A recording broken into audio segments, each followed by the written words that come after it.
Olá, cumprimento a todos com a paz do Senhor Jesus Cristo. Esse é o canal Fé e Graça, sejam todos muito bem-vindos. No vídeo de hoje, vocês vão entender por que o Espiritismo vai contra a lógica principal bíblica.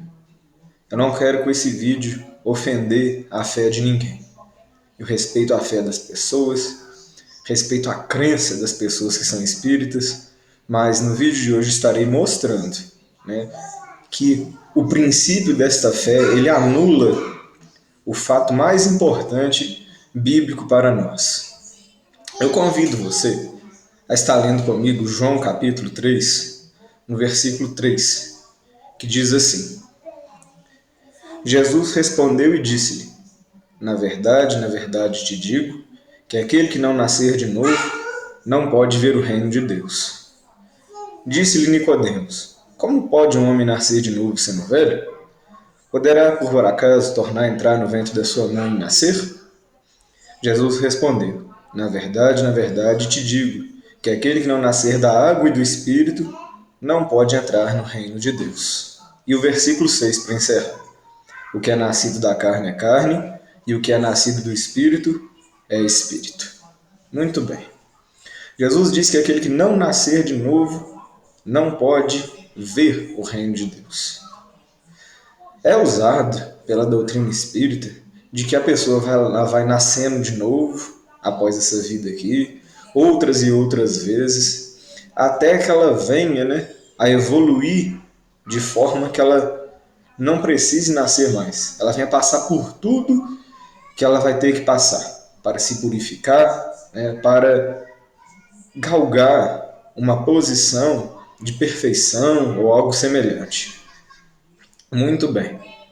Será que era disso que Jesus se referia? Será que era isto que Jesus se referia? Será que era isto que Jesus estava dizendo? Não, não era.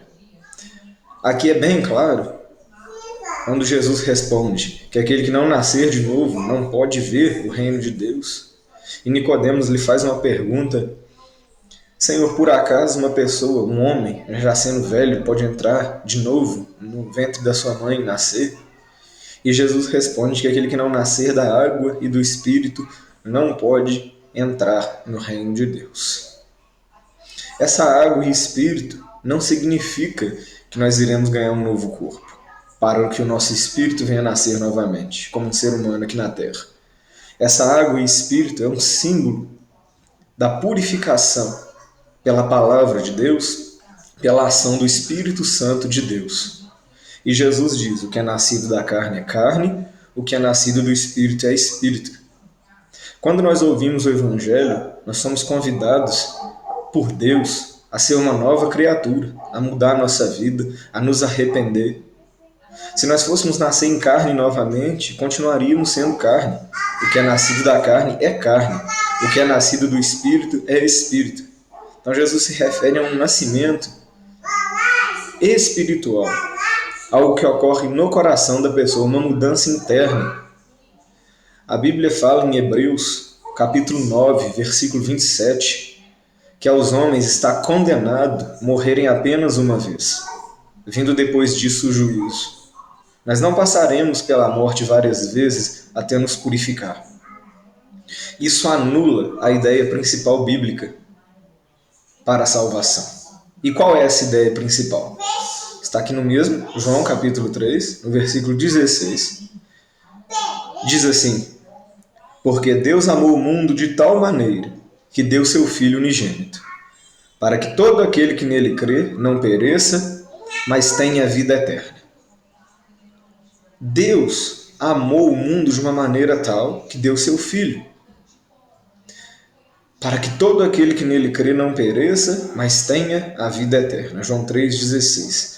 Esse é o foco principal bíblico, que Jesus morreu por nós, que nenhuma das nossas ações são capazes de nos purificar, de nos colocar numa posição onde passamos a ser dignos do reino dos céus.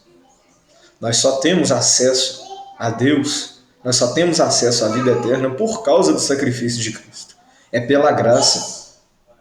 O Espiritismo ensina muito o amor. O amor ele é importante.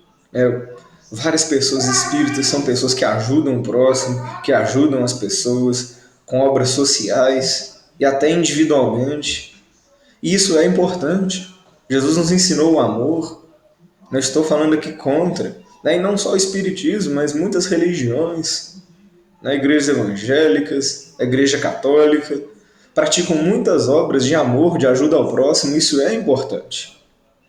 Mas por essas obras nós não podemos nos salvar. Porque senão, por que Jesus viria? Qual seria a necessidade dele se entregar, dele morrer na cruz? João Batista, quando viu Jesus, ele disse: Eis o Cordeiro de Deus, que tira o pecado do mundo. O Cordeiro para o judeu era o sacrifício oferecido no lugar dos nossos pecados, no lugar dos pecados do ser humano. Jesus é o Cordeiro de Deus, imolado uma única vez, foi morto uma única vez, suficiente para tirar os pecados de todas as pessoas que creem. Nenhuma obra nossa é capaz, né, de nos justificar, de pagar o preço pelos nossos pecados. Mas aquilo que Jesus fez, morrendo na cruz, foi sim necessário e suficiente para perdão dos meus pecados, dos seus pecados. E a Bíblia nos convida a crer nisso, que ele morreu por nós e nós venhamos a andar segundo os seus ensinamentos. A doutrina espírita, com todo respeito às pessoas que seguem essa doutrina, é uma doutrina que ensina que você, né, o ser humano, ele vai nascendo várias vezes, né, até ele passar por tudo, até ele evoluir, até ele passar por tudo que ele deveria passar. Sendo assim, não seria necessária a morte de Jesus. Nós devemos entender que a vontade de Deus é que nós creiamos que ele enviou Jesus Cristo para morrer por nós. Por quê? Porque era necessário. O amor tão praticado pelas religiões, ele é um reflexo do amor de Deus. E o centro, né, a maior manifestação do amor de Deus é a graça. É ter enviado Cristo para nos salvar. Ora, se nós fôssemos capazes de purificar a nós mesmos pelas nossas ações, Jesus não precisaria vir nos salvar. Né? Nós salvamos aqueles que precisam ser salvos. Né? Numa situação comum que eu estou dizendo aqui agora. Né? O ser humano, ele salva aquele que precisa de ajuda, ele socorre aquele que precisa de ajuda. Jesus veio salvar aqueles que haviam se perdido. Nenhum sacrifício, nenhum esforço humano, ele é suficiente para substituir aquilo que Jesus fez. Pois, se assim fosse, ele não faria. Se Jesus viesse aqui somente para ensinar, ele enviaria profetas. Se Jesus viesse aqui somente para passar uma doutrina, ele não teria, ainda que viesse, ele não teria morrido na cruz. E poucas horas antes de ser moído pelos nossos pecados, ele disse, né, o que direi? Né, se para este propósito vim ao mundo. Jesus veio para este propósito, para se entregar como Cordeiro perfeito, para tirar os nossos pecados. Reflita sobre o que a palavra de Deus diz. Num vídeo anterior, estava falando das estratégias de Satanás. E uma dessas estratégias é fazer com que o ser humano pense que ele pode, por ações, por obras, por aquilo que ele faz, por ser uma boa pessoa. O ser humano, ele tem a tendência de pensar que ele merece a presença, a graça de Deus. E isto não é somente na doutrina espírita, mas em várias e várias religiões. Nós devemos estar atentos somente àquilo que a palavra de Deus ensina. Que Deus venha abençoar você, que Deus venha abençoar a sua família, que Deus venha te esclarecer no Evangelho, em nome do Senhor Jesus. Um abraço e Deus abençoe a todos.